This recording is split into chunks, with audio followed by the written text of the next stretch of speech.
Badminton കോർട്ടിന്റെ ഉദ്ഘാടനത്തിനെത്തിയ ADGP ഉദ്ഘാടനത്തിന് ശേഷം കളത്തിലിറങ്ങി. പിന്നീട് നടന്നത് തീപാറും പോരാട്ടമാണ്. മലപ്പുറം ക്ലാരിയിലെ RRS ക്യാമ്പിലാണ് ആവേശകരമായ മത്സരം നടന്നത്. പോലീസ് സേനയിലേക്കുള്ള പരിശീലനത്തിനൊപ്പം കായിക കരുത്തും നേടിയെടുക്കാൻ ഒരു അടിപൊളി ബാഡ്മിന്റൺ ഇൻഡോർ കോർട്ട് ഉദ്ഘാടനം ചെയ്യാൻ വന്നതാകട്ടെ ADGP S. ശ്രീജിത്തും. ഉദ്ഘാടനത്തോടൊപ്പം ഷട്ടിൽ കളിക്കാനുമായി സർവ്വസന്നാഹത്തോടു കൂടിയായിരുന്നു അദ്ദേഹത്തിന്റെ വരവ്. മിനിറ്റുകൾക്കകം ചടങ്ങ് പൂർത്തിയാക്കി ADGP കളിക്കളത്തിൽ ഇറങ്ങി.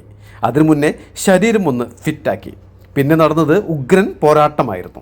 അസിസ്റ്റന്റ് കമാൻഡന്റ് KT ഡിജോയുമായി സിംഗിളും RRS commandant Shakti Singh Arya and ടീമുമായി ഡബിൾസും. കൈയടിച്ച് പോലീസ് ഉദ്യോഗസ്ഥരും പടയും. സേനാംഗങ്ങൾക്ക് എല്ലാ ആശംസകളും നേർന്ന ADGP ടർഫ് അടക്കമുള്ള മൈതാനങ്ങൾ ക്യാമ്പിൽ സജ്ജമാക്കുമെന്നും അറിയിച്ചു. മാനസിക ഉല്ലാസത്തിനും ശാരീരിക വ്യായാമത്തിനും അതിലുപരി സ്പോർട്സ്മാൻ സ്പിരിറ്റ് ബിൽഡ് ചെയ്യാനുമായിട്ടുള്ള ഒരു നല്ല അവസരമാണ്. ഇവിടെ തന്നെ വേറൊരു ടർഫ് ഉണ്ടാക്കുന്നതിനെ കുറിച്ച് കമാൻഡൻ്റായിട്ട് സംസാരിച്ചുകൊണ്ടിരിക്കുകയാണ്. SP കിരൺ, MSP commandant V Saleem, Kondotty ASP Karthik, ഉദ്യോഗസ്ഥരായ സോമരാജ്, MP രാമൻ, PM സുധീർദാസ് എന്നിവരും പങ്കെടുത്തു. ബറ്റാലിയന്റെ ഏറെക്കാലത്തെ ആഗ്രഹമായിരുന്നു indoor badminton and table tennis court.